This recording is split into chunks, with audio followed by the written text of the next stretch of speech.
¿Por qué los judíos en los tiempos de Jesús interpretaron el divorcio de dos maneras, basados en Deuteronomio 24:1? La evidencia es que podemos constatar históricamente que existían dos escuelas teológicas de rabinos, la escuela de Hillel y la escuela de Shammai. Ellos interpretaban de ese texto dos enfoques distintos. La escuela de Hillel decía que se podía dar carta de divorcio por cualquier causa, inclusive por algo trivial. La escuela de Shammai era un poco más estricta, porque decía que solo se podía dar carta de divorcio por causa de adulterio. Pero el caso relevante acá y digno de ser meditado es que en Deuteronomio 24:1 jamás, pero jamás permitía el divorcio por causa de adulterio, sino que el divorcio permitido por Moisés era por algo que ellos definieron como la cosa indecente. El adulterio era tratado en otros versos bíblicos del Antiguo Pacto y no existía la posibilidad de divorcio o separación porque el que cometía adulterio debía morir bajo la pena de lapidación, es decir, morir a pedradas. Entonces, ¿por qué discutían el adulterio como un motivo de divorcio cuando en la ley de Moisés no existía esa posibilidad? ¿Por qué usar Deuteronomio 24:1, que era un contexto diferente, para divorciarse por adulterio? Y los judíos de los tiempos del Señor Jesús lo sabían. Juan 8:3 al 5.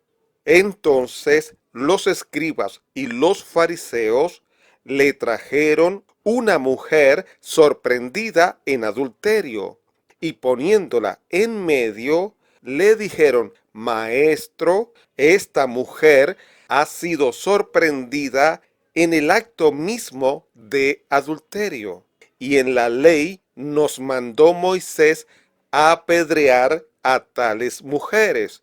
Tú, pues, ¿qué dices?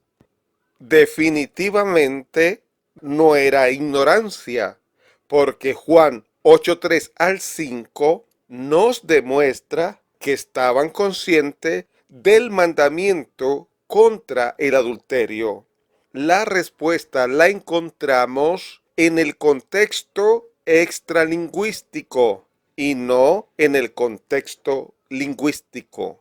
Cuando Dios dio la ley a Moisés, Israel comenzó a regirse por un gobierno teocrático. Las leyes prescritas por Dios eran acatadas y ejecutadas por los jueces y gobernantes.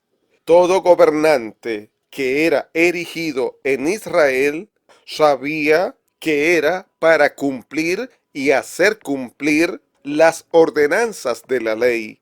Pero cuando el Señor Jesús vino a cumplir su ministerio terrenal, Israel ya no era un gobierno teocrático, sino que Israel estaba sometido al imperio romano. Por tanto, las leyes por las que se regulaban o se regían eran las impuestas por el gobierno de Roma.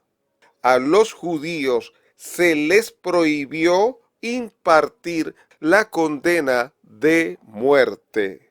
Juan 18:31. Entonces les dijo Pilato: Tomadle vosotros y juzgadle según vuestra ley. Y los judíos le dijeron: A nosotros no nos está permitido dar muerte a nadie. Esto es una evidencia de lo que acontecía en el contexto histórico, social y político de Israel en el tiempo que vino el Señor Jesús. El Imperio Romano permitió a los judíos solo un motivo para dar condena de muerte, pero no es necesario hablarlo aquí porque no le concierne. Ahora, consciente de la realidad histórica en que vivía Israel, podemos entender el contexto de Juan 8:3 al 5. Veamos, Juan 8:6. Mas esto decían tentándole para poder acusarle. Pero Jesús, inclinado hacia el suelo, escribía en tierra con el dedo.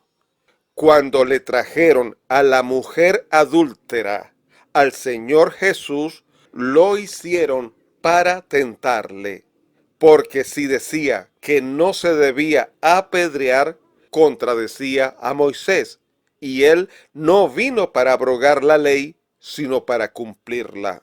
Pero si decía que sí, era el responsable ante los romanos por transgredir sus leyes.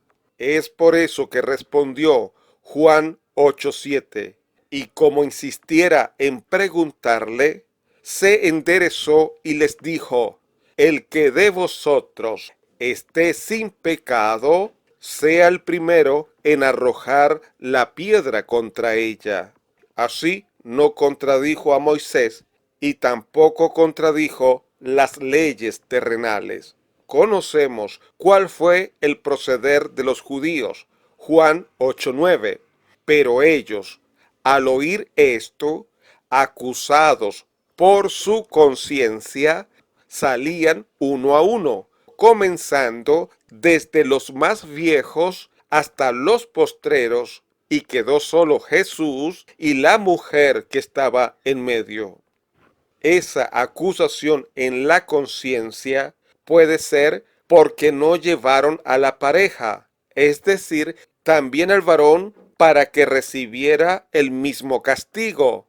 Pero también esa acusación en sus conciencias podría ser que sabían que no estaban facultados para quitarle la vida a alguien, y eso les iba a traer graves consecuencias. Debido a que no podían cumplir con lo que estaba prescrito en la ley de Moisés sobre el adulterio, les tocó escoger otro texto, como lo hicieron Deuteronomio 24:1, y hacer una interpretación más extensa, más amplia, que el texto no se prestaba.